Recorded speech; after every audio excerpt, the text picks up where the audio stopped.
तो चलिए मैं आज आपको लैक ऑप्रोन पढ़ा रही हूँ। क्या पढ़ा रही हूँ बच्चों? लैक ऑप्रोन। अब ये लैक का मीनिंग क्या होता है पहले ये देख लेते हैं। इस लैक का जो मीनिंग होता है बच्चों, उसका मतलब है लैक्टोज ऑप्रोन। ओके, क्या मतलब है? लैक्टोज ऑप्रोन। लैक्टोज क्या है बच्चों? लैक्टोज एक डाइसैकराइड है। हर चीज मैं यहाँ आपको लिखकर सिंप्लीफाई करके बता रही हूँ। That you have to keep in your mind and जज it What is this? Okay. तो ये क्या है लैक्टोज बच्चों? लैक्टोज है एक डाइसैकराइड। इस डाइसैकराइड को हम इस ऑप्रोन के थ्रू मोनोसैकराइड में कन्वर्ट करने वाले हैं। क्या करेंगे? हम इसको कन्वर्ट करेंगे, यानी मेटाबोलाइज्ड करेंगे, कैटालाइज्ड करेंगे इस मेटाबॉलिक प्रोसेस को। ओके, क्या बना देंगे हम? मोनोसैकराइड। क्लियर? तो जब ये मोनोसैकराइड बनेगा, कौन बनेगा? अब क्वेश्चन ये उठता है, तो ये लैक्टोज बनेगा। क्या बनेगा बच्चों? मोनोसैकराइड। किसके थ्रू बनेगा? डाइसैकराइड। क्योंकि लैक्टोज तो एक डाइसैकराइड ऑलरेडी है, तो किसमें कन्वर्ट होगा? ये मोनोसैकराइड में। तो जब मोनोसैकराइड में कन्वर्ट होगा तो नो डाउट हमारी जो ट्रांसक्रिप्शन की चेन है वो बहुत जल्दी बन जाएगी। आपने अगर ट्रांसक्रिप्शन पढ़ा हो तो उसमें होता क्या है? डीएनए रिप्लिकेशन करता है। जब रिप्लिकेशन करेगा डीएनए तो वो क्या बना देगा बच्चों? जो चेन है डीएनए की, वो वापस से रिप्लिकेट होकर डीएनए की ही चेन बनाएगी। लेकिन जब हम डीएनए से ट्रांसक्रिप्शन के थ्रू एमआरएनए चेन पे जाएंगे, इसी को वो बेसिकली ट्रांसक्रिप्शन बोलेंगे। और फिर जब एमआरएनए चेन से हम प्रोटीन की तरफ जाएंगे तो उसको हम ट्रांसलेशन बोलेंगे। तो यहाँ पे इस लैक ऑप्रोन में आज हम ट्रांसक्रिप्शन चेन का ऑन एंड ऑफ सिस्टम किस तरीके से बैक्टीरिया के अंदर बनने वाला है, यानी कब बैक्टीरिया एमआरएनए चेन बनाएगी और कब बैक्टीरिया एमआरएनए चेन बिल्कुल नहीं बनाएगी, वो हम देखेंगे। ठीक है, तो ये बहुत सारी बड़ी बड़ी बातें हैं। जो भी मैं यहाँ समझाने वाली हूँ बहुत सिंपली और बहुत अच्छे वे में मैं आपको समझाऊंगी। How to write in the CBSE examination and how to click it in your mind within 1 second, that I am going to teach you. Okay, उस चीज को पढ़ने के लिए मेरे साथ बने रहिए यार। बच्चों हेलो, कैसे हैं आप सब? बढ़िया ना? ये तो मुझे मालूम है मेरे जितने भी सारे बच्चे हैं वो बहुत अच्छे, बहुत बढ़िया, बहुत अच्छे हैं। और क्यों अच्छे हैं? क्योंकि वो पढ़ाई कर रहे हैं। अब जब हम कोई चीज पढ़ते हैं तो ऑटोमेटिकली वो हमारे माइंड में आनी ही आनी है। आपको आज का टॉपिक तो पता चल ही गया, लैक ऑप्रोन। तो आज मैं आपको क्या पढ़ाने वाली हूँ? लैक ऑप्रोन। इस लैक ऑप्रोन को मैं ऐसा कोई बड़े बड़े वर्ड्स बोल के बिल्कुल नहीं आपको तंग करने वाली हूँ।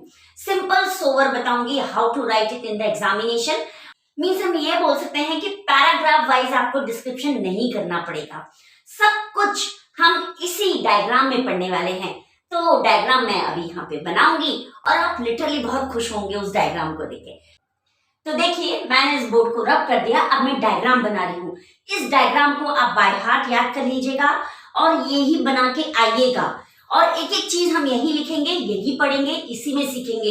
एक्स्ट्रा हमको कोई भी पैराग्राफ लिखने की नीड नहीं पड़ेगी। बस 5 पॉइंट एंड में बताऊंगी हाउ टू राइट और how to impress the evaluator. Okay, तो लेट्स स्टार्ट।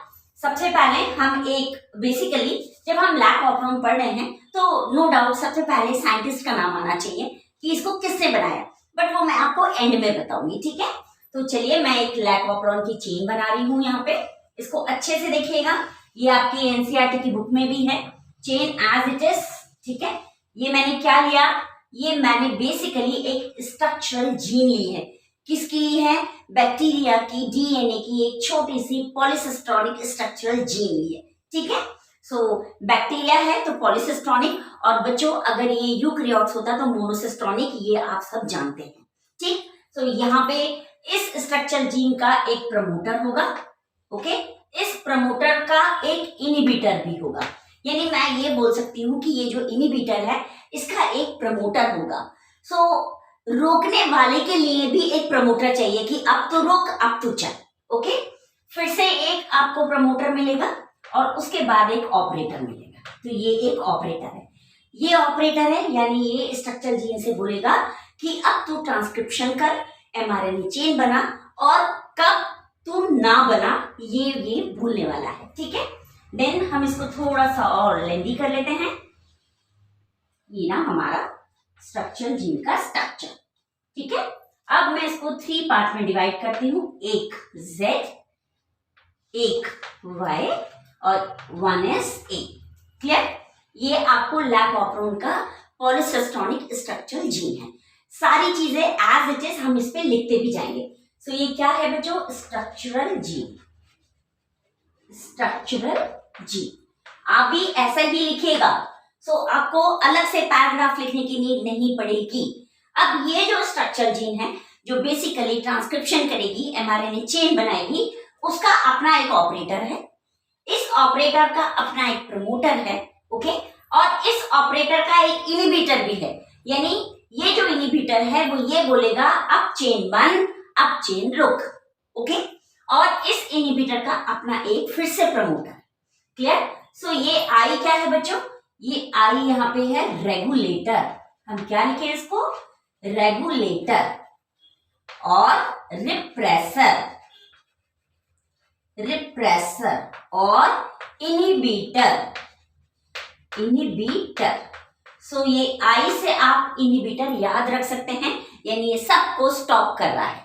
और ये पी क्या है बच्चों? Promoter, promoter. क्लियर? क्लियर हुआ ये सारी चीजें आपको? ये क्या है? हमारी structural gene.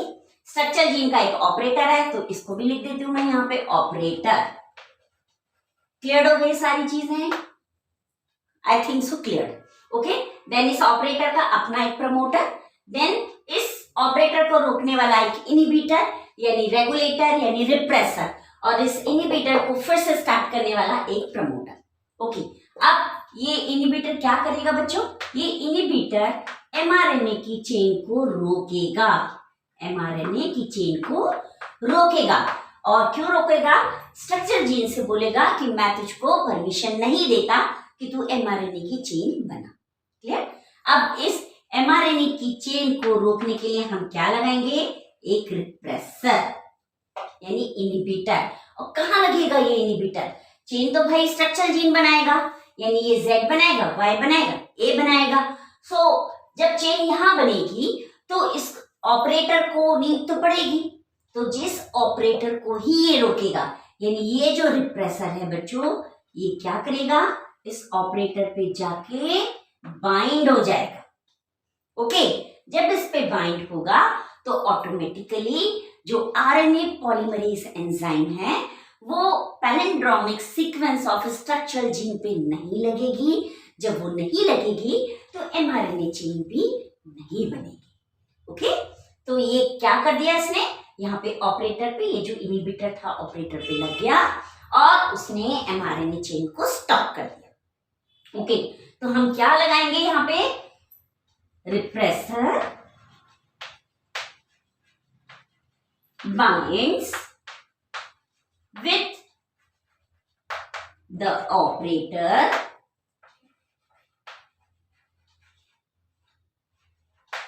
and prevents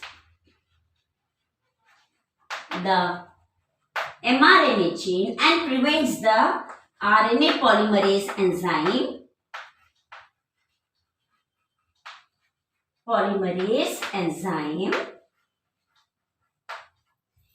Repressor binds with the operator and prevents the RNA polymerase enzyme to form the or to start the transcription. Form की जगह हम क्या लिख देंगे बच्चों? To start the transcription. Okay, so transcription को start करने के लिए हमको मालूम है एक पैलिंड्रोमिक सीक्वेंस होती है। स्ट्रक्चरल जीन हमने ले लिया जो स्ट्रक्चरल जीन बैक्टीरिया का है, और उसके आगे हम एक पैलिंड्रोमिक सीक्वेंस सर्च करते हैं। उस पैलिंड्रोमिक सीक्वेंस के ऊपर आरएनए पॉलीमरेज एंजाइम लगता है। जब ये लगता है सिग्मा फैक्टर के साथ तो ऑटोमेटिकली स्ट्रक्चरल जीन बन जाती है। अब जब स्ट्रक्चरल जीन बनेगी तो हमें मालूम है 5 प्राइम और 3 प्राइम पे बनेगी। तो जब इस ऑपरेटर पे RNA polymerase enzyme sigma factor के साथ लगेगा ही नहीं तो ऑटोमेटिकली ये स्ट्रक्चरल जीन बिल्कुल नहीं बनेगी। ओके, तो मैं यहां लिख दूं in absence of in absence of inducer. अब आप बोलोगे मैम ये इंड्यूसर क्या है, यहाँ आपने कहा लैक्टोज है। सो यहाँ पे जो लैक्टोज है बच्चों वो एक इंड्यूसर का काम कर रहा है, ठीक है। यानी ये जो सिस्टम है लैक ऑप्रोन वो ये बोलना चाहता है कि मेरे पास एक स्ट्रक्चरल जीन है, इस स्ट्रक्चरल जीन का एक अपना ऑपरेटर है, इस ऑपरेटर का अपना एक प्रमोटर है, लेकिन इस ऑपरेटर को एक इनहिबिटर रोक रहा है। क्यों रोक रहा है? क्योंकि यहाँ पे ऑपरेटर के पास इंड्यूसर नहीं है, और इंड्यूसर कौन है बच्चों? लैक्टोज, ठीक है। तो ऑटोमेटिकली जब लैक्टोज आएगा तो ये जो रिप्रेसर है ये स्टॉप हो जाएगा। जब ये लॉक्ड होगा तो जो हमारा ऑपरेटर है वो आरएनए पॉलीमरेज एंजाइम से लॉक्ड हो जाएगा और स्ट्रक्चरल जीन एमआरएनए चेन बना देगी, ठीक है। चलिए देखते हैं कैसे बनेगी। इतना आपको समझ आया? फिर से बोलो, प्रमोटर इनहिबिटर, ये इनहिबिटर इंड्यूसर नहीं है, promoter operator ZYA structural gene के ये 3 स्ट्रक्चरल जीन्स हैं, ओके। देन इनहिबिटर जो है एमआरएनए चेन को रिप्रेसर के थ्रू स्टॉप कर रहा है, रिप्रेसर हमारा है इनहिबिटर, ठीक है, और ऑपरेटर से जाके बाइंड कर दिया। जैसे ही ऑपरेटर से ये बाइंड हुआ, आरएनए पॉलीमरेज एंजाइम इससे अटैच नहीं हुआ, तो जब ये अटैच नहीं होगा तो नो डाउट ट्रांसक्रिप्शन की चेन भी नहीं बनेगी। क्लियर? चलिए अब देखते हैं हम एक और मैं चेन बना लेती हूँ ऐसे ही, जिसमें आपको ये पता चलेगा कि ये स्ट्रक्चरल जीन बनने वाली है, और ये थोड़ा सा हार्ड होने वाला है मेरे लिए। इसलिए हार्ड होगा कि नीचे इस समय पूरा मैं लिखना चाहती हूँ, अब ये आएगा कैसे, लेट्स सी, देखते हैं। इसको थोड़ा सा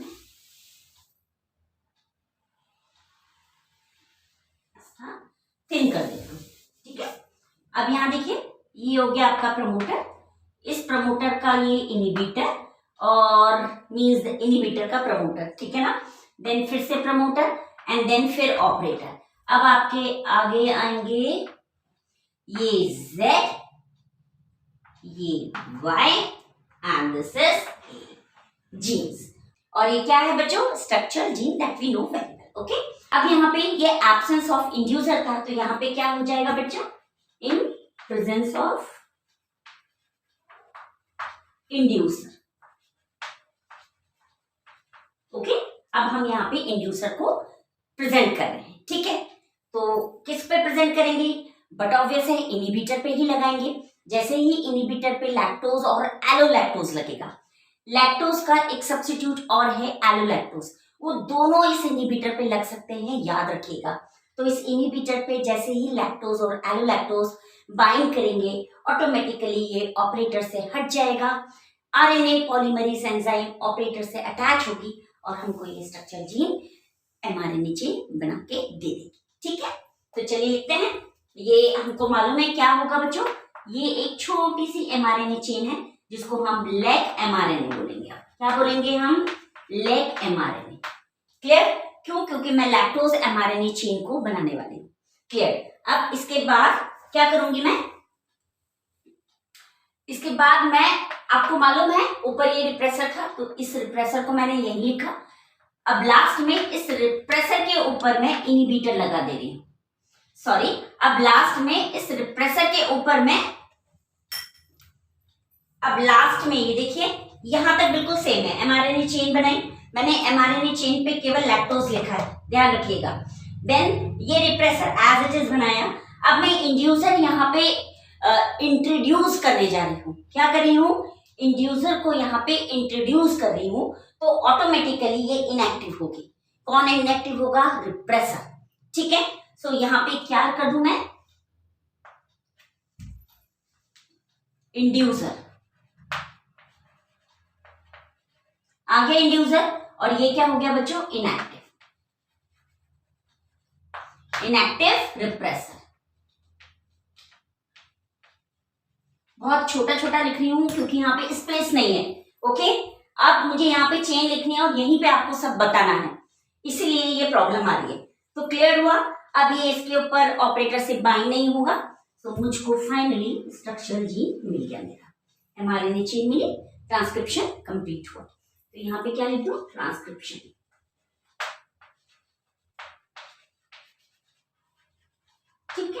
ये क्या हो गई मेरी mRNA चेन। क्लियर। अब ये Z भी मुझे एक बीटा ग्लैक्टिसिडोज एंजाइम देगी, Y भी मुझे परमिएज एंजाइम देगी और A भी जो है मुझे ट्रांस एसिटाइलेज एंजाइम देगी। इन तीनों के अपनी अपनी फंक्शंस हैं, वो हमें यहाँ याद करना पड़ेगा। ओके, तो मैं अब क्या लिखूं?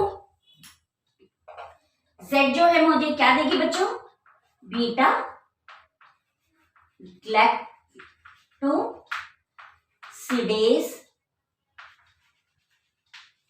Y क्या देगा बच्चों मुझे? परमिएज। और A क्या देगा बच्चों मुझे? Trans acetylase.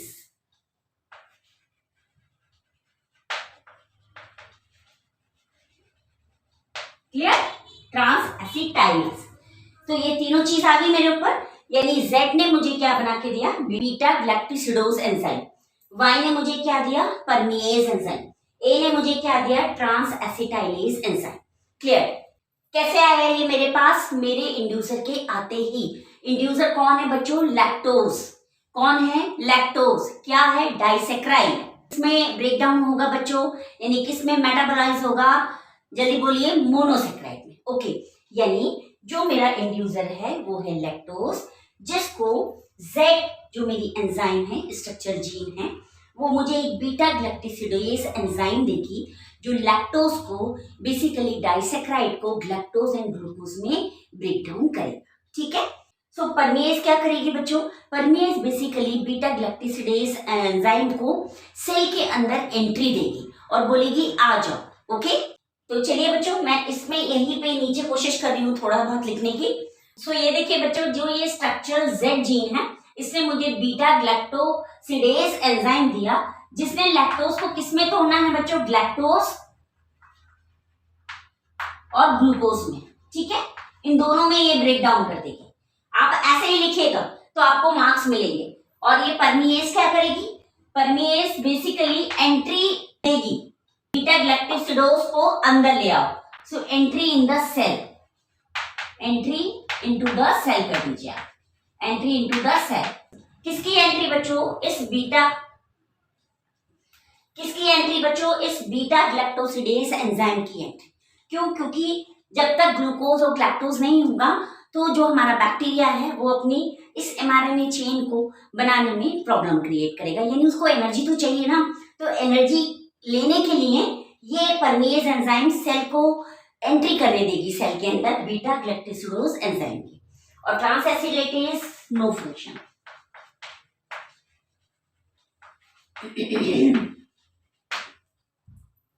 सो बच्चों ये देखिए, ये हमारी स्ट्रक्चर जीन है, ये हमको मालूम है। इसके पास 3 पॉसिबल स्ट्रक्चर जीन्स हैं, Z, Y एंड A। तो Z क्या करेगी बच्चों? बीटा ग्लैक्टिसिडोज एंजाइम के थ्रू लैक्टोज जो यानी इंड्यूसर आया है उसको ब्रेक डाउन कर देगी। किसके अंदर? ग्लैक्टोज और ग्लूकोज के अंदर। ओके, किसको कर रही है ब्रेक डाउन? लैक्टोज को। किसमें? ग्लैक्टोज और ग्लूकोज में। कौन कर रहा है? Beta galactosidase enzyme. अब ये जो Y स्ट्रक्चर जीन है ये क्या करेगी? ये परमिएज एंजाइम देगी। जब ये परमिएज एंजाइम देगी तो जो बीटा ग्लैक्टिसिडोज एंजाइम है वो बेसिकली एंट्री मांगेगा। एंट्री अब किसकी होनी है बच्चों? उसकी ग्लैक्टोज और ग्लूकोज की एंट्री। किसके अंदर? सेल के अंदर। सो ये जो परमिएज एंजाइम है ये इजी एंट्री करके देगी इनको कि आ जाओ सेल के अंदर, और एनर्जी सेल को, बैक्टीरिया सेल को देगी। ट्रांस एसिटाइलेज जो एंजाइम है उसका कोई भी फंक्शन नहीं है इसमें। और इस तरीके से बच्चों ये mRNA चेन बन जाएगी, ट्रांसक्रिप्शन स्टार्ट हो जाएगा। ठीक है। तो चलिए एक बार फिर से मैं आपको इसको समझा देती हूँ। यहां तक तो आपको अच्छे से समझ आ ही गया होगा। ये देखिए, ये स्ट्रक्चर जीन है इन प्रेजेंस ऑफ इंड्यूसर, यानी यहाँ पे इंड्यूसर आ गया है। इंड्यूसर कहाँ लगेगा ये भी अच्छे से देख लीजिए। इंड्यूसर लगेगा यहाँ पे, इनहिबिटर पे, क्योंकि अगर वो यहाँ नहीं लगेगा तो ये ऑपरेटर से रिलीज नहीं होगा। तो मुझको तो ऑपरेटर फ्री चाहिए, तो मैंने क्या किया? इस इंड्यूसर, यहाँ तक देखिए बिल्कुल सेम लिखा है। सो इस रिप्रेसर के ऊपर मैंने इंड्यूसर दे दिया। इंड्यूसर हमारा क्या है? लैक्टोज है। ठीक है, और एलोलैक्टोज, दोनों इंड्यूसर हैं यहाँ पे, ध्यान रखिएगा, लैक्टोज और एलोलैक्टोज। तो मैंने यहाँ पे लैक्टोज दिया। जैसे ही लैक्टोज इंड्यूसर यहाँ पे आया, इस रिप्रेसर के साथ ये बाइंड हुआ और इसने इनएक्टिव कर दिया रिप्रेसर को। तो जब ये इनएक्टिव हुआ तो ऑपरेटर के साथ ये बाइंड नहीं हुआ। बाइंड नहीं होगा तो क्या होगा बच्चों, इस स्ट्रक्चरल जीन पे यानी इस ऑपरेटर पे, स्ट्रक्चरल जीन के ऑपरेटर पे आरएनए पॉलीमरेज एंजाइम लग जाएगा। ठीक है, जैसे ही ये लगेगा ये स्ट्रक्चरल जीन एमआरएनए चेन बना के देगी। क्लियर, ये स्ट्रक्चरल जीन मुझे एमआरएनए चेन बना के दे देगी। जब ये एमआरएनए चेन बनेगी तो ऑटोमेटिकली जो जेड स्ट्रक्चरल जीन है वो बीटा ग्लैक्टिसिडोज एंजाइम देगी, जो वाई स्ट्रक्चरल जीन है वो मुझे परमेज एंजाइम देगी, जो ए स्ट्रक्चरल जीन है वो मुझे ट्रांस एसिटाइलेज एंजाइम देगी। ठीक है, सो बीटा ग्लैक्टिसिडोज एंजाइम का काम क्या है, जो इंड्यूसर आया है, इंड्यूसर कौन है मेरा, लैक्टोज, लैक्टोज और एलोलैक्टोज, बार बार बोल रही हूँ इंड्यूसर लैक्टोज और एलोलैक्टोज है। सो इस लैक्टोज और एलोलैक्टोज को beta galactosidase enzyme break down करेगी। ठीक है, मेटाबोलाइज करेगी, किसमें आएगा वो, ग्लैक्टोज और ग्लूकोज के अंदर। क्लियर, हमको दो मोनोसेक्राइड्स मिल गए। अब ये दोनों के दोनों मोनोसेक्राइड्स परमेज एंजाइम के थ्रू सेल के अंदर एंट्री लेंगे। क्लियर, तो ये क्या करेगी, परमेज एंजाइम सेल का सरफेस एरिया को इंक्रीज करेगी और थोड़ा बहुत लूज करेगी और उससे बोलेगी एंट्री ले जा।